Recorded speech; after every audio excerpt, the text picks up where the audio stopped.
With the Nintendo Switch launching so soon, people have been speculating and talking all over the place about whether it's going to fail or succeed and all of their reasons why. Well, we decided to look at the problem from a more analytical perspective. We actually went through the historical data from past console launches for specifically North America. What we're comparing is what they did and how many units they ended up selling, what the conditions of the market were like, and things like that. So this is not just another video where we're going to tell you our opinion based on what we think sounds like a good idea. We're going to tell you what the actual numbers say.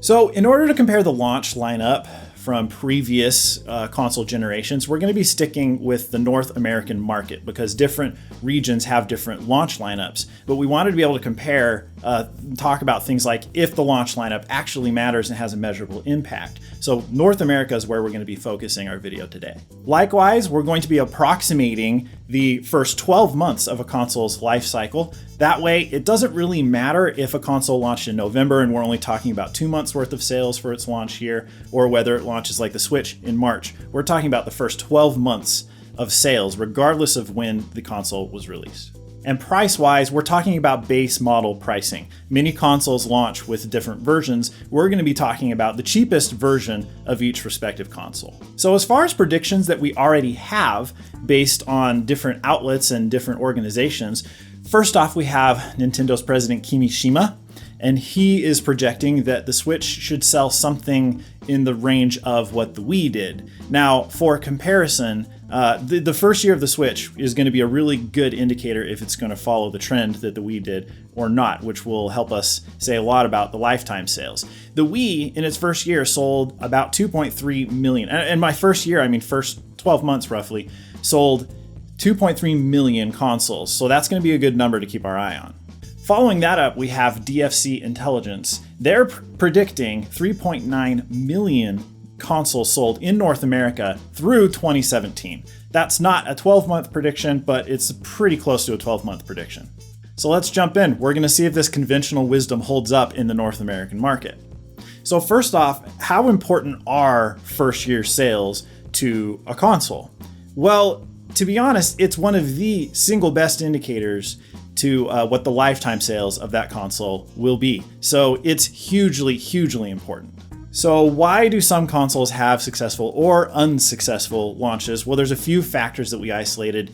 One being timing. Does the launch of the console coincide with the availability or popularization of new technology? For example, the PlayStation 2 and DVD technology. Marketing is also important to consider. Was there an effective and appropriately targeted marketing strategy behind the console? Another hugely important factor, obviously, is price. How does the console's price compare to readily available options? And how does that console price compare to expectations that have been set by the previous console generation? Following that up, we have the launch lineup. So are there sufficient titles to keep the consumer occupied or excited? And lastly, console exclusives. This is a huge point for Nintendo.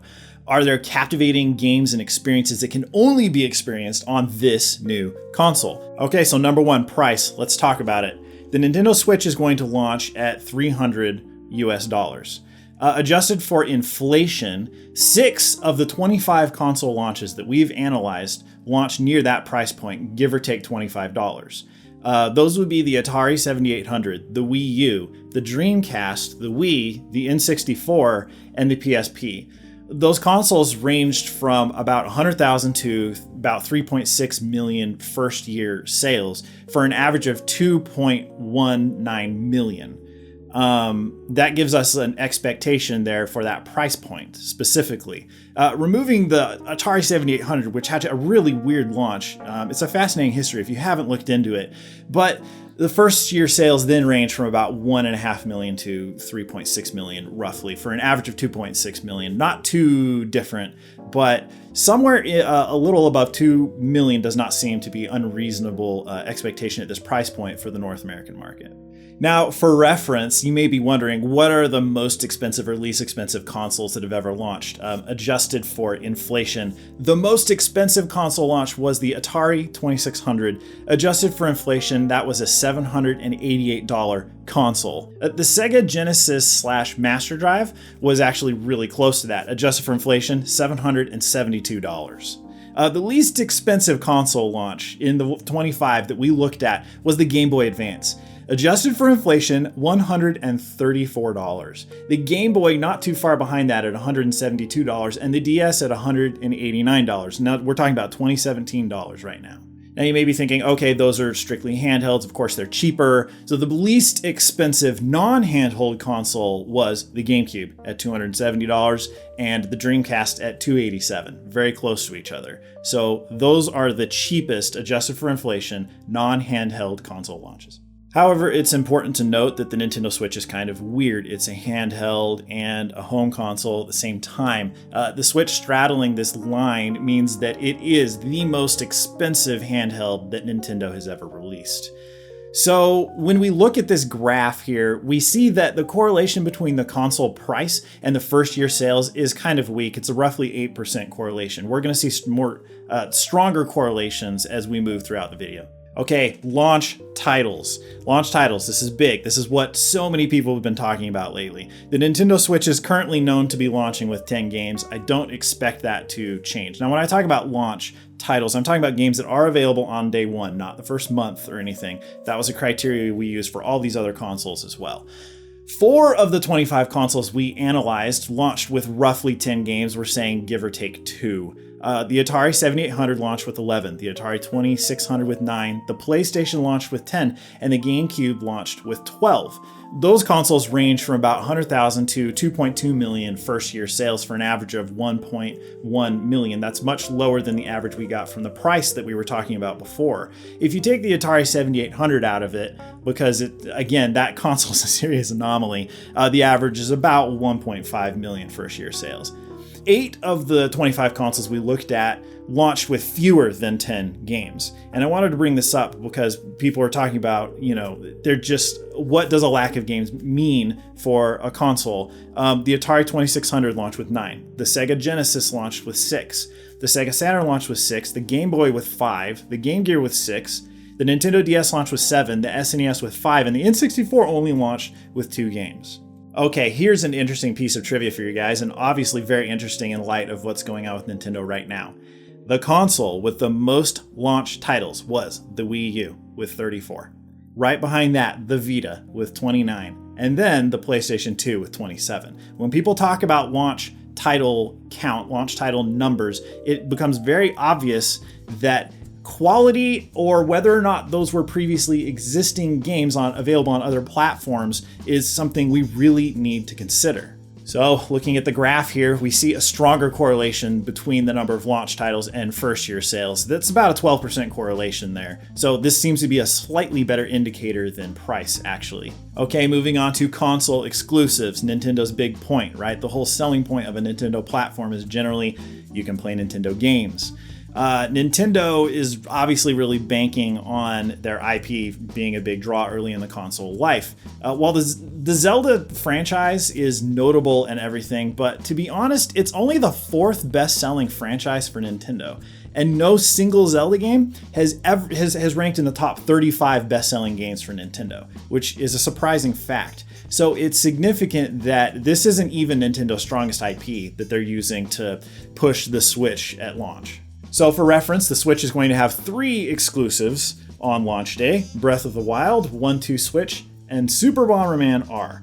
5 of the consoles we looked at launched with 3 console exclusives. That was the DS, the SNES, the PS4, the Genesis, and the Saturn. Those ranged from about 500,000 to almost 6 million sales in their first year. That averages out to about 2.5 million sales. Only 4 of those consoles launched with less than 3 exclusives. That was the Game Boy, the N64, the Game Gear, which had 0 exclusives, and the Atari 7800, which only had 1 exclusive. Those consoles sold about between 100,000 and about 3.5 million in their first year. It's an average of 1.8 million. In case you're curious, the consoles with the most launch exclusives, number 1 was the PS2, 19 exclusive games for the PlayStation 2 when it launched. The Vita had 18 exclusive games when it launched, and the NES was at 15. If you're looking at the graph here, there is a significantly weaker correlation between console exclusives and first-year sales than overall launch titles and first-year sales. So the correlation with exclusives is about 6%. The correlation with total launch titles is 12%. So if we plot out console launches over time, we see an interesting pattern. Strictly looking at first year sales, with a polynomial trend line, overall hardware launches, we're talking about handhelds and home console launches, appears to have peaked around roughly 2006. Now, again, we're not talking about the entire hardware market peaking in 2006. We're talking about the launch year when you graph it out, launch years. 2006 was a high watermark for console launches. 3DS and Wii U and the Vita are offsetting this trajectory significantly from the PlayStation 4 and the Xbox One. When you remove them, the trajectory looks completely different. However, if you remove the PlayStation 4 and the Xbox One and you only account for the 3DS, Wii U, and the Vita, you have the game market, essentially the home console market, essentially crashing roughly around this point in time, which is really interesting. So if the Switch follows this trend line, then we can expect something like 3 million consoles sold in North America in its first 12 months. So initial conclusions that we can draw looking at these numbers. Well, launch price, the number of launch titles, and console exclusives all have a relatively weak correlation with the first year success of a console. Again, the price to first year sales correlation was 8%. Talking about number of launch titles, that was 12%. Console exclusives was 6% correlated. So the total number of launch titles has a stronger correlation on success than console exclusives, and that's the most significant thing that we can draw looking at these numbers. I think it becomes really obvious that timing is an important factor here. So number one, we have generational timing. Broadly speaking, there appears to be an advantage to launching in the second full year of a console generation. This is something known as the free rider effect. It means that a late mover to market can free ride on another company's investment in research and development, educating the consumer, infrastructure for distribution, cooperation with the stores and outlets and things like that. Also, imitation costs are cheaper than innovation costs. To be the first one to come up with something new and novel is more expensive than to imitate something already existing. More significant than this appears to be probably the first mover advantage. We've seen that with the PlayStation preempting the N64. We've seen the PlayStation 2 preempting the GameCube and the Xbox, and the Xbox 360 preempting the PlayStation 3. The Wii is sort of an outlier in that scenario. The Xbox One and the PlayStation 4 launching at the same time, in the same launch window, really strongly hints that neither company wanted to concede the first mover advantage to after that last console generation. It became very obvious the advantage that the Xbox 360 had developed by going first. So all of this begs the question, is the Switch considered year 4 of this current console generation or year 0 of the next generation? I don't think, right now it appears to be year 4 to me because the comparisons are going to be stronger with the PlayStation 4 and the Xbox One than the hardware we see coming down the pipeline. Okay, the second most important aspect of timing is situational timing. Now this is talking about things that have to do with other technology arising. Sometimes new technology encourages the adoption of a console to suit multiple purposes. We saw that with the PlayStation 2. For many people, the PlayStation 2 was a really attractive option because it was only slightly more expensive than like a quality DVD player at the time. And DVD players, that was a technology that was being adopted by the general population at a really, really rapid pace. So this absolutely influenced the number of PlayStation 2 sales. And this is part of the reason why the PlayStation 2 by far in North America blew away every other home console. Similarly, the Xbox 360, the PlayStation 3, and the Wii all saw really heavy use as video streaming devices. By 2011, those three consoles constituted 50% of all Netflix streams. So this was a big motivating factor for what people were using those consoles for. Now, this can backfire. Sometimes new technology can be a burden on the console if there isn't public enthusiasm for that. For example, the PlayStation 3, the launch price suffered dramatically because Sony insisted on including Blu-ray support in the PlayStation 3, which was not adopted as rapidly as DVD technology had been in the previous generation with the PlayStation 2. The Wii U, likewise, was not able to discount heavily enough because of the inclusion of the gamepad, which was a significant cost. Okay, marketing. So the marketing budget is obviously a really significant factor at play here, but it's really hard to track down information for all this. Now, just tracking down console sales data, a lot of companies don't represent their sales accurately initially. You kind of need to try and go for some third-party reports. I did not just go to VG Charts and download, the numbers that they had there. Those aren't always completely accurate, and they aren't giving us first-year totals. Try to go to sources like NPD and places like that would have more reliable numbers for us to work with. Marketing-wise, a lot of companies don't let you know what their marketing budget even is, but in some notable cases they have. For example, the Sega Saturn, Sega was bragging about a $50 million marketing budget, which would be about $81 million today, that they were using to push the Sega Saturn. Now that sounds like a ton of money, and it is a lot of money still, especially for what the video game world was at that time. But that marketing just didn't do anything for Americans. They didn't care. It really worked in Japan. It blew up in Japan. And you had marketing campaigns featuring Segata Sanshiro and things like that the Japanese really latched onto and Americans kind of rejected. Now, $81 million today, that would be a decent marketing budget, but consider that Coca-Cola spends over $500 million in just North America every year on their marketing, and Google does likewise.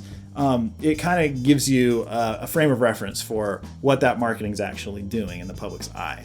So we may follow up on the marketing point if we can find more data, but right now it's not looking like we can. I feel like lifetime competition for the Switch is going to be more focused on the PlayStation 4 Pro and the Xbox Scorpio. I feel like the Scorpio is a pivot console that's going to pivot us into the next console generation. Initially, I feel like they're going to support Xbox One games, but I do believe there's going to come a point when there's a large enough Scorpio install base that we're going to start to see Scorpio exclusive games, which will then signal the pivot into that next hardware generation. The Switch is going to have to compete with that.